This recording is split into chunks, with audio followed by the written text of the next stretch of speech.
Ilia Topuria just destroyed Charles Oliveira at UFC 317, cementing himself as the pound-for-pound best fighter on the planet and inching himself one step closer to being one of the greatest of all time in the sport. Welcome back, all my fight fans. Today, we're going to be breaking down UFC 317. I know I'm a little bit late getting this video out. I like to have these videos out the day after the fights, but I've been on vacation recently, so apologies for that, but we're going to break it down today.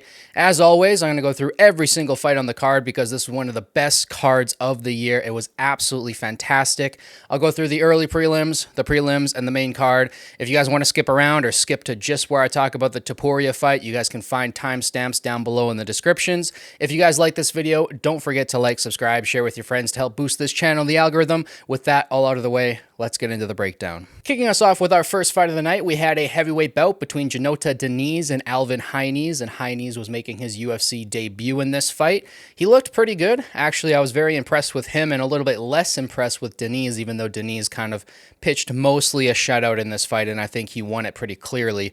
I thought that Diniz had a lot of opportunities to finish this fight, although he didn't put the gas to the floor and he didn't take him out of there, which I thought that he could have at some point. So for me, Diniz's stock dropped a little bit. I don't really see him finding much success in the top 10 at heavyweight. If he's going to fight like that, I don't think he has the urgency to get it done at the highest level. Heines, on the other hand, I thought he showed incredible toughness and endurance, and he really showed the heart of a fighter. So I think he's going to stay in the UFC. However, he needs to work a little bit on his stand-up. It seems like he's more of a wrestling type guy. At least that's what the UFC commentators were talking about in the lead up to the fight. So we'll see what he does in the UFC. Right now, I'm not too impressed with his skills, but I was very impressed with the heart that he showed throughout this fight. So shout out to Heines for a great UFC debut, coming in against a high-level kickboxer and standing his ground and pushing it to a decision. I thought this one was going to end in knockout. I was wrong about that, and I was also wrong about the next fight, which I also predicted as a first-round knockout between Jacoby Smith and Nico Price. I thought with Smith's record, I think he had like 8 first-round KOs or something like that.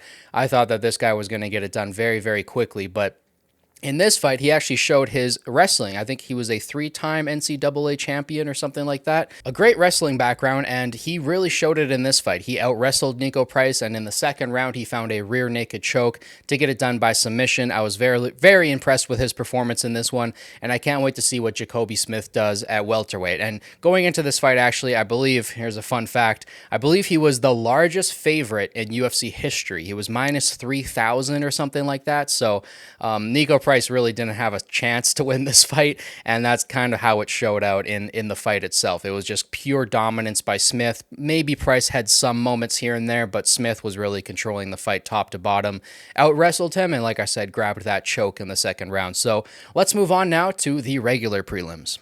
Kicking us off with the prelims, we had one of the fastest submissions I've ever seen in the history of the sport. We had Terrence McKinney going out there against Valashilov Borashev and grabbing him immediately. I think he caught a kick in the first 20 seconds or something like that, took him down to the ground and chased the submission like a vicious animal, getting it done in 55 seconds. I can't remember the last time I saw a submission that happened in under a minute in the fight. So incredibly impressive performance by Terrence McKinney. The whole time DC was saying, I'm trying to get the popcorn out of my mouth. I got to watch this kid. This kid's always fun in the first round. I believe he has 18 wins or something like that, and 17 of them have been in the first round. So a very, very fun fighter to watch when he's winning, and I can't wait to see what Terrence McKinney does in the future at lightweight, because that was an incredible performance. Grabbing him, taking him to the ground, and choking him out in less than a minute is incredibly impressive. Moving on, we had a women's flyweight bout between Tracy Cortez and Viviana Araujo. And this fight, I'm not going to talk too much about because this was the most boring fight on the card by far. There was so many fantastic performances, first round stoppages, fast submissions, fast KOs. This fight, on the other hand, I was kind of falling asleep during it. It kind of brought the mood down a little bit. Tracy Cortez, I said it in the prediction video, I don't really like her outside of the cage. I don't really like her personality. And inside of the cage, she's an incredibly boring fighter. She has two 2 finishes on her record, 1 submission, 1 knockout, and most of her fights are like this. It's just kind of box them up a little bit, wrestle them a little bit, and win a boring decision. So very, very boring fight, unfortunately, there from Tracy Cortez getting the decision. Unanimous decision, 30-27 over Viviana Araujo. Moving on, we had a featherweight bout between Jose Miguel Delgado versus Haider Amil. And it's so funny because in my prediction video, I predicted this fight to be fight of the night, and it didn't even last 30 seconds. Delgado goes out there, and literally the first combination he lands, he knocks out Amil in, I think it was 26 seconds. It was incredibly quick. So that obviously was not fight of the night. I was predicting that one to be a little bit more evenly matched and for them to go back and forth over 3 rounds. But no, Jose completely spoiled my prediction and got a very, very quick knockout. I actually almost missed it. I was kind of bringing food back down to the living room, and then suddenly the guy's knocked out. So that was a crazy fight. Talking about another crazy fight, the next fight, our headliner for the prelims, was a middleweight bout between Gregory Rodrigues and Jack Hermansson, and this was one of the scariest knockouts I've ever seen in my life. Definitely the scariest knockout I've seen all year. Gregory Rodrigues, kind of near the end of the first round, landed a couple beautiful punches on Jack, knocked him out, and then followed it up with a ground punch, which it wasn't Gregory Rodrigues' fault. Herb Dean should have got in there a little bit quicker, but he landed a hammer fist right at the end that really bounced Jack's head off the canvas once he was already unconscious, and Jack laid out. He was out for a couple minutes there, and they had to stretcher him off, and we had to get health updates on him. It seems like he's stable now, and he's okay. He's not going to pass away on us. We don't want to see the first UFC octagon death. That's something that we never want to see. So I'm glad Jack's doing well. I think that's kind of one of those KOs which you should probably retire on. That's a lot of brain damage he just received there, like for sure. So I would like to see Jack kind of step down now from the sport. I believe he's 37, 38 years old. I don't think he's going to get much more done in this division. He's been a fantastic fighter for the UFC, always stepping up to the plate, putting on great performances. So I love you, Jack, but I think that kind of puts a staple on your career. I think it's kind of over after that one because that was a very, very vicious KO. And for Gregory, man, he just keeps impressing us with his power and what he can do at middleweight. Will he become a champion? I don't know. That's yet to be seen. You know, he's had a couple losses on his resume, but he's always up there. He's always, competing with the best guys, knocking out some of the best guys and losing some fights to some of the best guys. So I'm excited to see what he does in his next fight. He's always a very, very fun fighter to watch. So shout out to Gregory Rodrigues for the very impressive KO over Jack Hermansson, and I hope Jack is doing well after that because that was a nasty, nasty KO. So let's move on now to the main card. Kicking off our main card, we had a bantamweight bout between Peyton Talbot and Felipe Lima. And going into this fight, I was a little bit iffy picking Talbot. Normally, I would just pick him every single fight because that kid is so spectacularly talented. He's got the right mindset. He's got knockout, walk-off KO power. He can basically fight anywhere, but in his last fight against Morales, he fought a crafty veteran who just knew the jiu-jitsu game better than him, and he kind of got manhandled for 3 rounds, and it really exposed his ground game. So going into this fight against Lima, I thought Lima was an even better ground opponent, and I thought he's going to do what Morales did to Talbot, even more so. And I thought it was going to be an even more dominant performance over Talbot. And I thought Talbot was going to go on a little bit of a skid there. But Talbot showed us that this kid learns fast, and he puts things together, and he plugs the holes in his game fast. Just in 6 months, he improved his wrestling and his grappling so much that the entire fight, DC and Joe Rogan were just gushing over the fact that he's made such large improvements in the grappling department, and he actually out-grappled Felipe Lima throughout the entire fight. I was thinking that Lima was actually getting the better of things on the feet for most of the fight, too. So it was kind of weird. I thought Talbot would have the advantage on the feet, and Lima would have the advantage on the ground. It turned out to be the opposite, and Talbot really impressed me with this performance. It's a great bounce back. I think he plugged the holes in his ground game for now. We'll see when he faces guys like Merab and Umar and those really high-level grapplers who just seem to do horrendous things to everybody, but we'll see, man. I think this Peyton Talbot kid, I think he's got the right mindset. The fact that he was able to learn things that quickly, I think this kid could definitely be a future champion, and I'm excited to see what he does in the future. So let's move on now to our lightweight bout. At 155, we had an amazing fight between Beneil Dariush and Renato Moicano. Back and forth, big punches landing, great exchanges, and Beneil really put on a performance that I was not expecting from him. Going into this fight, I had predicted Moicano to win. I thought he'd been a little bit more active over the last couple years. Beneil kind of took 2 years off. I thought Moicano would have the advantage, just being more active and more in the game and being a little bit sharper, but it actually looked like Beneil had the better reads throughout the fight. He found the distance better. He was using great head movement, dodging punches, hitting Moicano in the face. Like, his boxing looked really, really sharp. His striking looked beautiful. And I was really, really impressed on the performance that Beneil put on. So I completely agree with the decision here. It was 29-28, but I think Beneil did enough to clearly win 2 rounds. I think the second round, it could have possibly been a 10-8. He kind of completely dominated him that round. The first round, he was winning all the way up until the end, until the knockdown for Moicano, which Beneil can be a little chinny at times, only for knockdowns. He doesn't seem to get knocked out cold too often, but he can kind of get knocked down, come back, and then, well, we know what we can see from Beneil Dariush. Remember that one fight where he was like almost completely out, and then he came back and knocked the guy out? I forget who he was fighting in that fight, but it was an incredibly impressive comeback.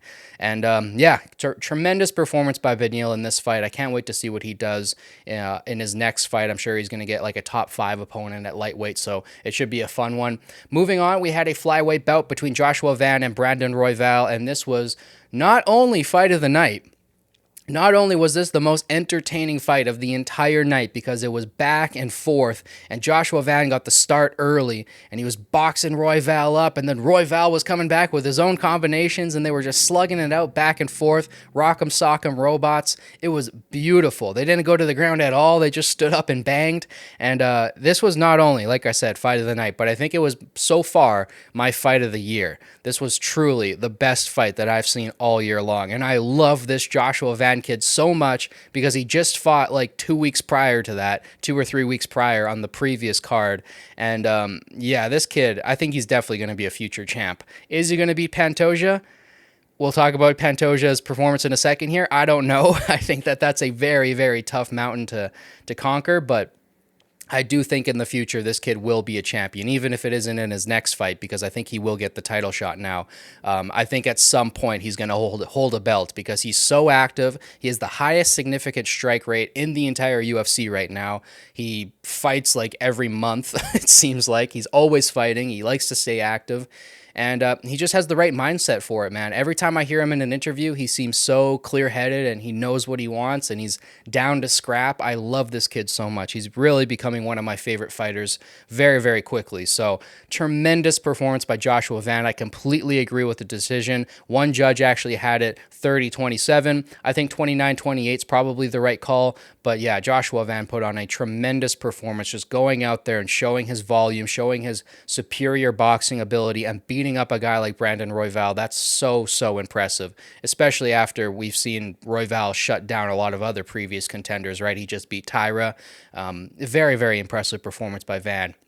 Moving on, we had the flyweight championship on the line between Pantoja and Kai Kara-France. And Alexandre Pantoja, man, he's still disrespected. I think they have him at number 5 now or something in the pound-for-pound rankings. Honestly, he should be in the top 3. John Jones, pull him out of there. He's retired now. He shouldn't even be in the rankings. But Pantoja, to me, the only guys better than him, to me, are Islam and Topuria. Like, I seriously think he's better than Merab. I think he's better than Dreykus. I think pound-for-pound Pantoja has to be number 3 after this performance because he went out there against a really tough contender in Kai Kara-France, a guy who has knockout power, a guy who has extremely high-level striking. And he went out there and he just dominated him, took him down, ragdolled him. Kai Kara-France really didn't have an answer for anything, and I'm actually surprised Kai Kara-France lasted as long as he did, making it to the 3rd round before Pantoja choked him out, because it looked like his night could have been ended a lot quicker than that. Pantoja was just relentless, chasing submissions, hitting him with punches, just keeping everything so active and flowing, and Pantoja right now really looks like an elite high level fighter. Like, he looks like a Topuria Islam type. He's in that league now, and it's just so awesome to watch because I've been watching his career for the last 10 years now, and I've seen him have close fight after close fight. All of his losses were incredibly close. You probably could have argued that he won all of his losses, And just watching his growth and progression, watching him stick to it, finally get the belt, and now he's defending it actively. It's just awesome to see. I love Pantoja. I hope that he gets enough title defenses to eventually rival Demetrius Johnson. I think that would be really, really cool. And so far, he's building a stronger resume. So yeah, I really, really love Pantoja. And that was an awesome performance, finding that rear naked choke in the third round against Kai Kara-France. Going into that fight, I really didn't see Kai Kara-France having too much of a chance unless he found a knockout. Pantoja is just too good everywhere, and that showed in that fight. Pantoja showed his dominance again, and those pound for pound people who make the rankings, they need to give him a little bit more respect. I know he's a flyweight, but come on now, he's defended his belt like 3 or 4 times, a lot of finishes. He should be number 3, I think, in the pound for pound rankings. But moving on. Now we're going to talk about the number 1 pound for pound fighter on the planet. Officially, after this performance, I don't think you can give it to anybody else. I love Islam to death, but it has to be Ilia Topuria after knocking out Charles Oliveira in the first round, like I called it. Going into this fight in my prediction video, I knew I was going to upset some of the Charles Oliveira fanboys out there because there are so many. He's one of the most loved fighters in the entire sport. But I just knew going into it. I said it in my prediction video, there is no chance Charles Oliveira can win this fight. In fact, I think he's going to get knocked out in the first round. I think it's going to be quick. It's going to be devastating. And I don't think that he has anything for Ilia. I think Ilia beats him in jiu-jitsu, wrestling, boxing, kickboxing, power, any dimension you want to talk about besides maybe height and reach and experience. I think Ilia beats Charles Oliveira, and that showed in this fight. I mean, Charles Oliveira shot, I think, 2 takedowns, and he didn't get either one of them. Topuria kind of showed that he is the better grappler for the short amount of time they were grappling, and then on the feet, it wasn't even close. Like, Charles Oliveira landed some punches, I guess, but it wasn't like what Ilia was landing, and it just took those 2 hooks, that beautiful combination, to knock Charles Oliveira out completely. We already knew from previous fights that Charles Oliveira kind of has a weak chin, and this was probably going to happen, and it played out exactly like I expected. I truly thought this was going to go exactly how it did, and I was completely right, and that doesn't mean that I'm some sort of super genius that knows everything about MMA.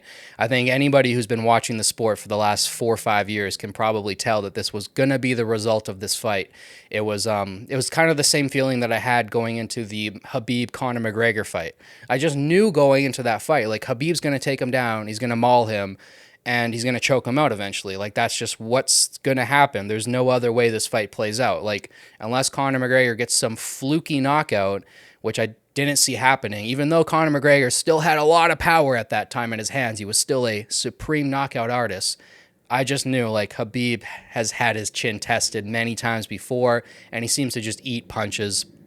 Going into that fight, I was absolutely certain of the result of it, and it was the same thing with the Ilia Topuria-Charles Oliveira fight. I was absolutely certain of the result going into it. So I wasn't too surprised when Ilia knocked him out, but I was incredibly excited because I've been following this kid since he originally arrived in the UFC. I've been following his entire career. He's quickly become my favorite fighter, if not my second favorite fighter. I still love Islam quite a bit too. But yeah, his confidence, the way he talks about himself, the way he talks about winning, the way he calls his fights, everything about the guy, his aura, his abilities. He seems to be literally elite level at every single thing. Plus, he has one-shot knockout power, which is... It's like if you went in the UFC video game and created a fighter and you just jacked all the stats to the highest point, which I don't think you can even do in the EA UFC games. I think that's more of like an NHL, NFL, Madden type of thing. But if you could adjust fighters' stats in a video game and just crank them all to the max, you would have a fighter like Ilia Topuria. So it's incredibly fun to watch him. It's incredibly fun to be a fan of him. I can't wait to see what he does in the future. And that video that I made about a year and a half ago, could Ilia Topuria become the next GOAT? It's looking better and better every time he fights that I made that video, because I made that video, I think, before he even fought Alexander Volkanovski, and then he's gone on to knock out Volkanovski, knock out Max Holloway, knock out Charles Oliveira. If he knocks out Islam Makhachev next and gets a 3rd belt at welterweight, I think he's kind of made his case that he is the greatest of all time in this sport. I would even put him above John Jones at that point, because winning 3 belts is something nobody's ever done, and he is knocking everybody out. He has a clean record. He hasn't popped for cheating or for doping or steroid dick pills or whatever it might be that Jon Jones was on. So he has a much cleaner record. Will he have the resume that Jon Jones had, beating champion after champion, legend after legend after legend? We'll see. He's going to have to fight a lot of high-level guys over the next 5, 6, 7 years to do that.